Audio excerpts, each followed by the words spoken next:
yeah, oh boy, got all pissy. I thought he'd be safe that way. And then, yeah, and the former bodyguard of the Arasaka leader comes and kills him. And yeah, the reason Johnny was put in there is because Arasaka was testing it so he could put a copy of himself onto the computer so he could literally have more mortality. And that's what happens if you decide to go fighting as V through the fucking thing. That's not any of it. I did it the first time because one, I didn't know what the fuck the names were, and I was like, oh, yeah, I want my character to be mentally in charge of the whole thing and not Johnny. Because being to have all these trust issues from these other assholes, I figured that the person was going to fuck you over. And no, weirdly, Johnny does not fuck you over.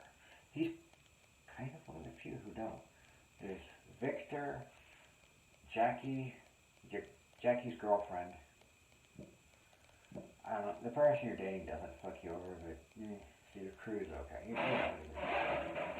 Yeah, they're fine. Rogue doesn't fuck you over, but most people in this game are going to fuck you over. Again, it's very Game of Thronesy that way. Only without the shitty ending. At any rate. But yeah, Arasaka ends up taking over his son's body if you pick the fucked up end, if you mistakenly go there on your own. I went there on my own the first time because mainly I fucking wanted to be the one to fight Adam Smasher, and again, I didn't trust Johnny totally. I mean, he did try to kill me the first time we met. I didn't know. Hell, I thought he was going to end up with alts like fucking Dr. Manhattan in this fucking game. Which is why I don't understand why she can't simply just rewrite the programming. Okay, the chip is in the head and is taking over the body, rewriting it for Johnny to be in charge.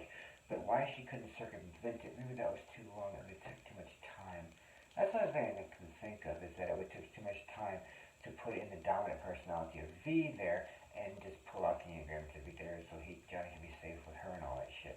And then the whole thing could rewrite the mind to keep it to where you could be V and not die.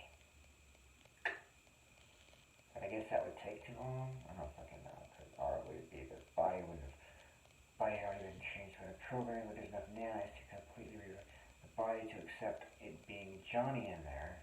And that's why it's trying to kill the consciousness of V. So like, could you alter it to accept that? This is who you now accept. I mean, she has this all-powerful cyber goddess, but she says it's too late, and so the only way to have the character live just normally and not have the body killing itself is if you put Johnny in charge, because he says it's like white blood cells and shit, you know, white blood cells protect you from foreign things, and now PSP is a foreign thing. It's like, if you get something not compatible with your body, that's why they have to have blood tests and shit for heart transplants and stuff. But yeah, anyway. Entertaining enough story. So if you put Johnny in charge of the body at the end, you'll live and you'll be fine, and you'll go get on a bus and fucking leave Night City after buying some get a guitar. You stay in some decent enough hotel room. See, I thought he was going to rebuild himself afterwards, but no, he just says, fuck it. Arasaka's pretty much destroyed because after this incident, either way, with those two endings, Arasaka's fucked. Arasaka's kind of fucked a little bit, but not as much even in the Arasaka ending. But they are royally fucked in the Ascending and the other game. Because if you do put V in charge, then... Oh, wait. There are two possibilities. If you put... Palmer or some shit, I don't know. The chick from there, if you get with her, you get the ending where y'all leave with her nomadic tribe. And if you have any different love interests, there must be more to it than that. I have to avoid that. Oh, fuck, I already put that note in order. Son of a bitch. Any rate. If she becomes your love interest, then you go off with her nomad tribe and shit. Damn it. Till you die or some shit. If you don't, then you become king or queen of the afterlife. So you have like Rogue's job because, spoilers, Rogue, if she goes, dies in a fight with, what's this fucking name? Adam Smasher. But you still get to kill Adam Smasher, which is kind of fucking awesome. So there's that. And yeah, the other one is you become the king or queen of the afterlife, and yeah, you get the whole thing, everything Rogue had, you have the flying car again. Yeah, she gets to ride in a flying car, and it's still the Johnny Tag, whatever the fuck it was called, that was talking to you in the beginning of the thing, which is kind of cool. It worked.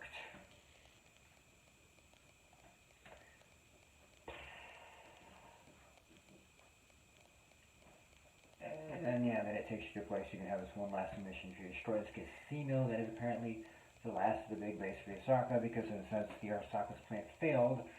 So I guess old man doesn't get into his son's body if you, fuck everything up with Johnny and Rogue, and Johnny is either put in as the main consciousness, or he goes off with Alt.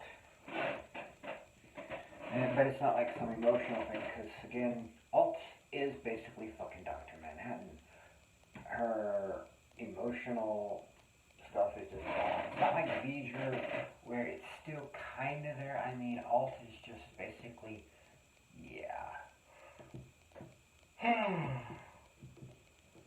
all of her emotions are basically gone. She's like completely lost who she is as a person. It's a little fucked up, but it's entertaining.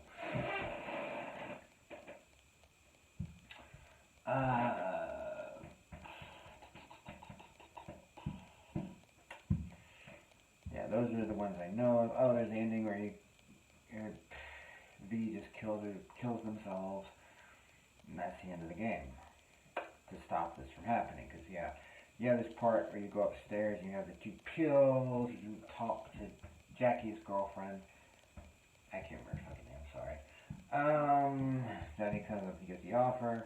And there's also the holy shit ending, where you go out in the blaze of glory, where you wait a while, and Johnny says just go on your own, and then everybody is a fucking red death. Yeah, red skull over the head, death thing, and I'm like, no, fuck that shit. I'm not doing all that shit and then trying to take on Atom Smasher. Fuck that. I don't know how that one ends, but I'm sure you die spectacularly and you get to drink me after whoop-de-fuck. And it's like you, had like Morgan Biker or something, maybe. But just to have the people you care about sharing a fucking drink over you because you did this crazy ass ending, it's like, no, I'm good. I don't know if that's it, that's just my guess, but I haven't gotten it all right. But they went on and on about the fucking drink, so I'm thinking that's what it is. Maybe there's more to it, I don't know. But yeah, even though it's buggy as fuck, and I'm sure they're gonna fix it. Maybe not for the PlayStation, because it's kind of been cold. Maybe they'll help us out that just have stuck with the PlayStation. I don't know though, because where's the incentive? They've just said, fuck it. And got their shit bolted. I'm enjoying the game, I'm having fun, I can still play it. Yes, I have to save like a motherfucker to do it. And I get why some people would be annoyed by that. It is what it is. But again, y'all are the same people talking about Vampire, I'm pretty sure. Y'all are the same people. Talking about how Bloodlines, Vampires 2, oh, if we wait, it'll be great. Yeah, okay. How'd that work out? Yeah. Again, I like this game. Come on. The rating's not the be all end.